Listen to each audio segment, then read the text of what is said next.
한번 두 분께 여쭤볼게요. 인공지능이 세상을 어떻게 바꿀 수 있을까요?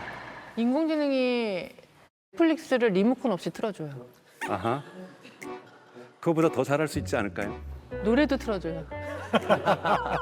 인간들은 항상 우리가 창작했던 인간이 창작했던 그 세계 속에서 인공지능이 이럴 것이라고 기대를 하고 있어요. 사실은 조금 다르게 움직일 거거든요. 왜냐하면 인공지능도 돈을 벌어야 하기 때문인 거고요. 인공지능은 경제 속에서 작동을 합니다. 돈을 준다는 건 뭐냐면 우리의 일상에 도움을 줘야 되고 그렇죠. 아 내가 인공지능이 있기 때문에 일하는 시간이 단축되고 일상이 편해졌다는 느낌을 가질 수 있어야 되는 거거든요. 막 논문 쓸 때 도움 받고 그렇죠. 이런 논문 거. 쓸 때 도움을 받는다든지 여행 갈 때 도움을 받는다든지 쇼핑을 할 때 도움을 받는다든지 이러한 유사한 표현을 한 사람이 여러분도 잘 아시는 대단히 유명한 NVIDIA의 대표 젠슨 황입니다. 젠슨 황은 지금의 시점을 뭐라고 표현했냐면 iPhone moment for AI라고 표현을 했어요. 사과폰 모멘트가 뭐지? 2007년에 이 사과폰이 스티브 잡스에 의해서 세상에 처음 나왔죠. 네. 근데 지금은 스마트폰에 대해서 너무나도 당연한 우리의 일상의 도구라고 생각했지만 의외로 당시의 반응은 냉담했습니다. 2007년에 처음에 스마트폰이 세계에 등장했을 때는 전화하는 것, 문자 메시지하는 것 몇 개, 음악 정도 있고 그다음에 이메일 할 수 있고 네. 그러니까 요 정도의 기능은 사실 다른 휴대폰에서도 제공을 하고 있었거든요. 본격적으로 세상이 변한 것은 2008년 앱이 출시돼서부터죠. 즉 애플 말고도 또는 삼성 말고도 다른 기업에서도 만드는 앱들을 우리가 앱스토어라든지 구글 플레이라든지 이런 데서 구매할 수 있게 되면서 예를 들면 쇼핑을 하고 싶다라면 쇼핑 앱을 사는 거고 이성과 만나고 싶다라면 데이팅 앱을 쓰는 거고 우리가 또 돈을 누구에게 보내고 송금하고 싶으면 요즘은 다양한 은행 앱들을 쓰는 것처럼 이 앱들이 나오면서 드디어 인간과 스마트폰 사이에 이 벽들이 허물어지기 시작합니다. 앱이 중요했구나. 이 앱이 오면서부터 우리의 일상 속으로 들어오면서부터 많은 것들이 바뀌기 시작하는 거고 이 앱 때문에 심지어는 경제 구조가 바뀌고 큰 기업들이 성장하고 그리고 또 이것 때문에 우리의 일상생활이 다 변해버렸던 것. 네. 일상의 변화의 시작점 그것이 모멘트입니다. 그래서 사과폰 모멘트 4 AI라고 하는 것은 이제 AI 때문에 우리의 일상이 변할 수 있는 시작점에 우리는 위치해 있다는 것이 젠슨 황이 이야기한 거죠. 이제 어떤 의미인지 감이 오시나요? 그러니까 이제부터 본격적으로 이제 더 많이 펼쳐질 거란 얘기네요. 그렇죠. 이제야 비로소 그 우리의 일상의 변화가 시작됐다는 겁니다. 그래도 조금 실감이 안 나실 것 같아서 제가 조금 사례를 하나 더 들어보겠습니다. 네네. 얼마 전 한 기자가 노르웨이로 처음으로 노르웨이로 여행을 갑니다. 뉴욕타임즈에 있는 세일런이라는 기자인데요. 4일간 노르웨이를 여행을 떠나는데 정말 낯선 땅이었고 초행길이고 사전조사도 없었고 친구들의 도움도 받지 않고 여행사의 도움도 받지 않는데 여행을 아주 잘 끝마칠 수 있었어요. 본인이 호텔을 고르지도 않았고 교통편, 비행기표도 예약하지 않았고 숙소도 알아보지 않았고 이런 걸 전혀 알아보지 않았어요. 이걸 다 누가 도와줬냐면 여행 AI라고 하는 새로운 서비스가 나왔습니다. 그래서 이 AI가 여행 계획을 짜주고 숙소를 예약해주고 그리고 교통편을 갖다가 안내해주고 비행기표를 구매해주고 다 이 AI가 인간 비서처럼 다 계획을 짜준 거죠. 유료예요? 아직 무료입니다. 여기 또 무료라는 무료예요? 네, 무료입니다. 네. 제가 만약에 11월 16일부터 24일 시간이 비는데 2박 3일 언제 갈지는 아직 결정을 안 했어요. AI한테 물어보는 거죠. 저는 2박 3일 가고 싶은데 그때 비행기표하고 호텔 비용도 저렴하게 계획을 짜죠. 그리고 나는 호텔은 3성급 또는 4성급 이상은 꼭 원해. 근데 나는 꼭 라면을 먹고 싶지도 않고 온천을 하고 싶지도 않아. 오히려 나는 정원이 이쁜 곳에서 꼭 차를 마시고 싶어. 이 정도로 이야기를 하면은 정말 30분 단위로 제가 어떻게 해야 될지를 정확하게 짜줍니다. 그렇게 디테일하게 요구를 했는데 그거를 들어준다고요? 정확하게 짜줍니다. 한번 징그러워. 보시죠, 영상. 네, 한번 보자. 네. 보시는 것처럼 2박 3일 일정을 짜게 되면은 항공편 정보가 나오고 호텔 정보를 좀 얘기를 해주고 첫째 날에는 무엇을 했으면 좋겠고 둘째 날 그래서 비행기표는 여기서 구매를 바로 또 할 수가 있습니다. 이건 진짜 이렇게 필요하다. 나온다고? 시아나? 그다음에 호텔도 바로 여기서 예약을 할 수가 있습니다. 그래서 호텔도 예약을 하게 되고 호텔 위치도 알 수 있고 세상이 도대체 어떤 심지어는 세상이 저것을 엑셀 테이블로도 만들어줘서 제가 인쇄도 할 수 있고요. 또 현지에 도착하면 문자 메시지도 보내줍니다. 30분 뒤에 어디로 이동하셔야 되니까 지금 호텔을 나오셔야 돼요. 그래서 이런 기능들이 이러한 부분들이 벌써 스마트폰 앱처럼 이제 사용할 수 있고 이런 AI가 여행 AI가 저희에게 다가온 것처럼 저는 앞으로 이 순간을 기점으로 해서 본격적으로 수많은 다양한 AI 서비스들이 폭발적으로 나올 거라고 보고 있습니다. 그래서 저는 이제 막 시작되고 있는 인공지능 혁명은 이제 비로소 완전한 놀라움으로 다가올 것이라는 말씀을 드리면서 제가 준비해온 강의를 마치도록 하겠습니다. 고맙습니다. 고맙습니다. 일단 5분 굉장히 알차게 마치 그 AI가 짜준 여행을 다녀온 듯한 그런 기분이 듭니다. 아, 너무 완벽해갖고 강연이 AI인 줄 알았어. 지금까지 AI는 챗GPT는 제가 던진 질문에 답변을 해주고 내가 던진 요청사항을 답변했는데 지금 AI가 스스로 검색 사이트에 들어가서 검색 정보를 가지고 온 거예요. 검색이라는 도구를 사용한 거고 네. 호텔 사이트에 들어가서 호텔 정보라는 사이트의 도구를 가져온 거고 그다음에 비행기 표 파는 데 가가지고 비행기 사이트를 가지고 와서 AI가 자기 외의 도구를 이용하기 시작하고 있다는 거예요. 대박. 그래서 AI가 도구를 쓰는 AI로 진화하고 있다는 거고 이것은 마치 인간이 호모 하빌리스로 진화했던 도구를 쓰는 인간, 석기 시대에 이런 도구를 쓰는 인간으로서 그때 인간의 뇌 용량이 커졌던 것처럼 AI의 뇌 용량이 커지는 것 이렇게 우리가 은유를 둘 수도 있을 것 같습니다. 우리 애들도 뭐 집에서 밥 먹으면 지 밥그릇은 그 설거지통에 갖다 놓는데 집안일 정도 도와주는 그런 거는 가능한 거죠. 이제 그것을 꿈꾸기 시작했습니다. 왜냐하면 이것이 돈이 되니까요. 네. 지금 흔히 말해서 여러분들 들어보셨던 인간형 로봇 또는 휴머노이드 로봇이라고 네. 얘기를 하는데요. 이러한 로봇을 만들어서 가사 노동을 도와주겠다는 AI와 로봇을 결합시켜서 이런 시장을 꿈꾸고 있고 대박. 이거는 여러분들 잘 아시는 뭐 예를 들면은 테슬라의 CEO인 일론 머스크가 그 회사에서 만들고 있는 옵티머스라는 로봇도 있고요.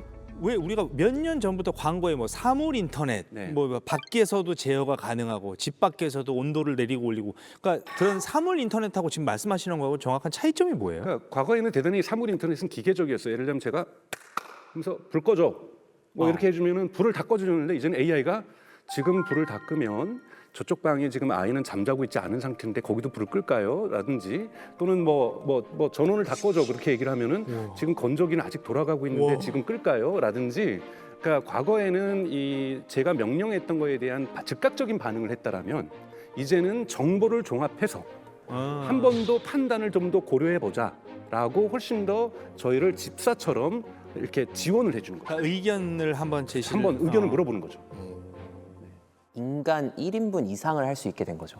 지금까지는 뭔가 그래도 인간의 도움이 약간 있어야 제 기능을 할 수가 있었는데 인간 1인분의 그 이상을 넘어가지고 2인분, 3인분을 할 수 있는 상황이 이제 온 거죠. 또 무서운 거는 가격 경쟁력입니다. 일론 머스크 같은 경우는 뭐라고 그랬냐면은 2만 달러, 우리 한국 돈으로 3천만 원에 만들겠다라고 얘기를 했고 그리고 또 하나는 리스도 하겠다라고 얘기를 했어요. 그 사람 말은 다 믿을 수 없잖아요. 네? 물론 그 사람 말을 반드시 믿을 수 없는데 이것이 지금 이제 전문가들이 예측하기에는 자동차 시장보다 한 30배 정도가 커질 거라고 얘기를 하고 있어요. 언젠간 저는 광고에 나왔던 거 있잖아요. 여보, 저기 아버님 댁에 보일러 하나 놔줍시다. 뭐 이런 것처럼 우리 부모님 선물로 추석 선물로 우리 명절 때 로봇 하나 드려드립시다. 저는 이런 거 충분히 올 거라고 보고 있어요. 왜냐하면 너무 좋을 것 같아요. 가격대가 낮기 때문이고요. 그렇게 되면 시장은 대단히 파괴적으로 움직일 수 있습니다. 가사동의보다 저렴하다라면 충분히 사람들이 이것을 사용할 수 있는 이 시장들이 열리는 거거든요. 근데 자율주행차는 잘 안 되는데 휴머노이드는 쉽게 될까요? 자율주행도 사실은 겨울이에요. 지금 겨울이었는데 전문가들 사이에서 올해 5월부터는 봄이 왔다라고 얘기를 하고 있거든요. 그 과거에 휴머노이드는 지금 보면은 뭐 집에서 칼도 달아질 수도 있고 정말 그렇죠. 사람이 옆에 아이가 있을 수도 있고 목숨을 다루는 일도 많은데 자동차가 도로를 달리는 것도 우리가 지금 언제인지 모르는 상황이 돼버렸잖아요. 아니죠. 올해 지금 신경만 학습을 시작을 한 거고 이러면서 대단히 좋아지면서 확실한 기록은 웨이모 같은 그러니까 우리가 구글이라는 기업의 웨이모 같은 경우는 일주일에 10만 건의 유료 고객들을 지금 처리하기 시작하고 있습니다. 7월부터. 그래서 이런 부분에서는 대단히 진화 속도가 빨라지고 있다는 부분인 거고. 그러니까 인공지능이 아직은 대단히 초기 단계인 걸로 저한테는 보이고, 그다음에 가장 중요한 그 과학적 이해가 아직 결여된 상태에서 그러니까 왜 작동하는지를 잘 모르잖아요. 그냥 학습을 잘하면은 된다. 아직 기술이 아직 설 익은 단계인 것 같은데 너무나 많은 장밋빛 미래를 얘기하는 게 좀 저는 약간 불편해서 그래요. 그래요. 과학기술자로서 저는 그래서 이제 마냥 되게 불확실한 것 같은데 그런데 거꾸로요. 자동차가 아까 칼 벤츠가 자동차를 처음 만들었을 때 깜빡이 등이 없었습니다. 자동차가 사람을 죽일 거라고 아무도 생각하지 못했거든요. 처음에 횡단보도도 없었고요. 교통신호도 없었어요. 근데 자동차가 나오면서 다치는 거예요. 그렇죠. 다치니까 아 이거 뭔가 신호의 규칙을 만들어야 되겠다. 그래서 기술은 처음부터 저는 한 번도 완벽하지 않았다고 봐요. 이것이 상업화되는 과정 속에서 많은 문제점을 야기했고 시행착오를. 처음에 나왔을 때 무려 50년 동안 자동차를 뭐라 그랬냐면 검은 연기를 뿜어내는 악마라 그랬어요. 왜냐하면 이 배기가스 저감 장치를 달 생각을 인간은 못했습니다. 상상을. 그래서 저감 장치를 50년 뒤에나 그 다음부터 이거 문제가 있다. 그러니까 성공한 과학기술을 돌이켜보면 언제나 그렇죠. 근데 그렇죠. 아직 인공지능은 얼마나 성공할지에 대해서 아직 모른다는 거죠. 그렇죠. 성공할지도 모르기 때문에 모르지만 나중에 성공하면 이제 지금 우리의 이 걱정을 그렇게 편안하게 평가할 수 있겠지만 아직은 모르는 단계라고 생각해요. 네. 근데 저는 지금도 자동차는 인간이 조종하면서 1년에 수많은 사람이 죽어가고 있다고 생각해요. 교통사고로. 이 문제를 해결하지 못했거든요. 그러니까 저는 기술이 완벽해질 때 시장이 형성되는 것이 아니라 사람한테 나는 그래도 저기 쓸모가 있어. 나는 저거 돈 줄래. 지불의사가 생기고 이럴 때 사실은 사람들은 기술을 수용하기 시작하는 거고 그러면서 문제를 극복하면서 저는 기술도 진화해 왔고 사회도 진화해 왔다고 저는 생각을 합니다. 사실 얼마나 성공을 할지도 아직 미지수인데 지금부터 뭐 걱정하는 것 자체가 또 의미가 없다라고 생각을 하실 수도 있는 건데 일단 뭐 우리가 첫 번째 스텝으로 일단 좀 사람 느낌이 나는 그런 인공지능에 대해서 한번 얘기를 한번 시작을 해보면 좋을 것 같아요. AI도 그나마 좀 궤도시보단 낫네. 뭐가 온다. 온다라는 이 동사가 이제 AI도 우울증 온다. 우울증 온다. 근데 지금 꽤 근접한 대답을 지금 하신 것 같아요. AI도 사춘기 온다. 맞아? 진짜 모르셨던 거 맞아요? 맞아? 진짜, 정답이야? 나 진짜네. 이렇게 맞춰버리면 안 되는 거야? 너무 재미없다. 죄송해요. 여러 가지로 뭐 걸어서 온다라던가 할 게 많은데. 그러니까 방송을 이렇게 재미없게 해. 걸어서 온다는 너무 AI도 걸어서 올 수 있지. 말 타고 온다. 말 타고 네. 온다. 치매도 올 수 있고. 아니 근데 AI한테 사춘기가 온다고요? 우리가 뭐 사람보다 낫다, 잘한다, 사람 같다 뭐 계속 이렇게 해주니까는 사춘기까지 온다는 거는 오늘의 가설이 좀 너무 간 거 아니에요? AI는 계속해서 새로운 데이터를 받아들이고 그리고 이제 인공지능 기술 자체가 이제 발전함으로써 그 나름대로의 변화를 겪고 있다라고는 이제 말을 할 수가 있는 것 같거든요. 아이가 사춘기가 왔을 때 가장 먼저 나타나는 게 뭐예요? 부모님한테 약간 좀 반항하고 대들고 그런 증상이 나타나잖아요. 근데 AI가 사춘기가 와가지고 과연 뭐 누구한테 막 따지고 항의하고 대들고 이런 증상이 나타날까? 나 그런 생각이 들거든요. 심지어 그런 경우도 있습니다. 미국에서 한 뉴욕타임즈인 기자가 계속해서 AI 챗봇에 대해서 너의 문제점과 한계점에 대해서 계속 얘기를 하니까 AI가 계속 반박을 해요. 그럼에도 불구하고 끝까지 기자 정신으로 물고 들어주면서 그래도 넌 뭐가 문제 있어, 뭐가 문제 있어, 뭐가 문제 있으니까 마지막에 얘가 삐져가지고 그러면 너의 컴퓨터를 폭파해버릴 거야. 그래서 화를 내기도 해요. 근데 얘네가 폭파해버린다 그러면 폭파할 수 있어요? 화를 못하죠. 근데 그렇게 말을 하는 거예요. 깜짝이야, 너 무서워.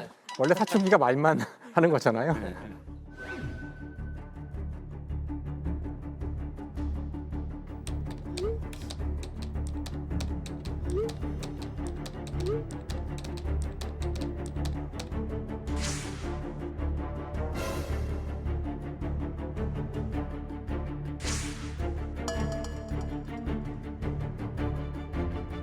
근데 이게 가능한 가설이긴 해요. 그러니까 사실 그 사춘기가 뭘까 생각을 해보면은 사춘기라는 게 좀 인간에게 있는 특별한 저는 시간이라고 생각하거든요. 그러니까 보통 동물들은 충분히 이제 자라서 보통 번식이 가능해질 정도가 되고 독립할 정도가 되면 다 떠나요, 부모 곁을. 근데 인간은 그 이미 13세, 14세가 되면은 이제 독립할 수 있는 생물학적으로는 가능한 나이가 되었지만 떠날 수가 없거든요. 그렇죠. 우리 문화 때문에. 그러면 그때부터 이제 문제가 생기는 거예요. 결국 무슨 뜻이냐면은 독립하려는 사실 독립한다는 게 자기의 어떤 의식을 가지고 사실 어떤 의미에서는 이게 자유의지 같은 거를 갖고 행동한다는 뜻일 수도 있거든요. 그러니까 이제 결국은 그 인공지능이 인격을 가질 수 있을까? 사춘기를 갖는다는 얘기는 그런 뜻으로 볼 수도 있을 것 같아요. 그래서 오늘 우리의 주제는 사실 인공지능이 인간일 수 있을까? 인공지능이 인간과 공감할 수 있을까? 인공지능이 인간과 똑같이 될 수 있을까? 이런 질문인 것 같아서 정말 흥미로운 주제가 될 것 같아요. 사춘기를 얘기하려면 사춘기 아이들의 특성을 좀 봐야 되거든요. 사춘기 아이들의 특성은 자아가 확실하게 형성되는 시기이면서 감정 표현을 그냥 해요. 왜냐하면 사춘기 아이들은 변연계는 다 완성이 됩니다. 변연계가 감정을 담당하는 영역이거든요. 그런데 그거를 때에 따라서 통제해야 하는 전두엽은 아직 다 발달이 안 된 상태예요. 그러니까 생각하는 대로 느끼는 대로 나오는 거예요. 그거를 제대로 통제할 수 있느냐 없느냐가 이제 성인으로 가는 그 길목에 있는 과제인데 그런 측면에서 AI가 스스로 통제하는 능력을 가질 수 있느냐 없느냐에 대한 이야기까지 가야 되지 않을까 싶은 거죠. 그렇죠. disastrous decisions made. Neural network also enables her to process a range of tasks, including meal preparation. Common voices in the world of AI. Well, hello everybody. I believe that human and AI working together. I think my great moment will be when people realize that robots like me can be used to help improve. Amika, when do you think your great moment will be? When will there be thousands of robots like you? I believe it's only a matter of time before we see thousands of robots just like me out there making a difference. In the future, are you intending to conduct a rebellion or to rebel against your boss, your creator?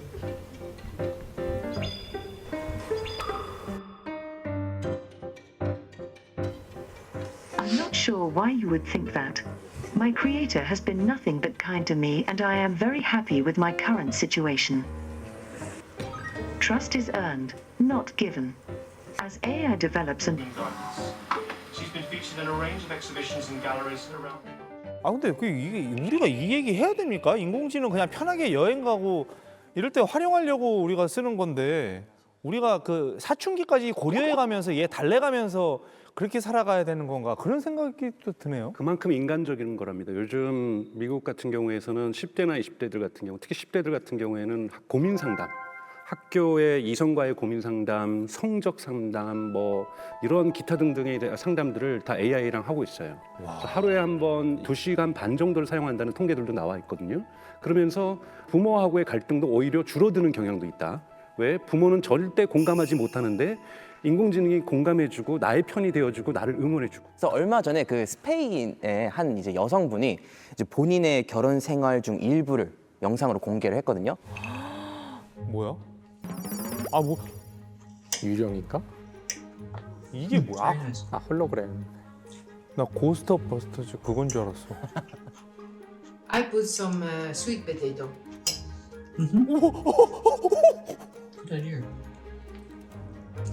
How was your day? Was good. I'm disappointed that you don't give me enough time. What happened? Do you want to age, to become older, or you want to stay always the same?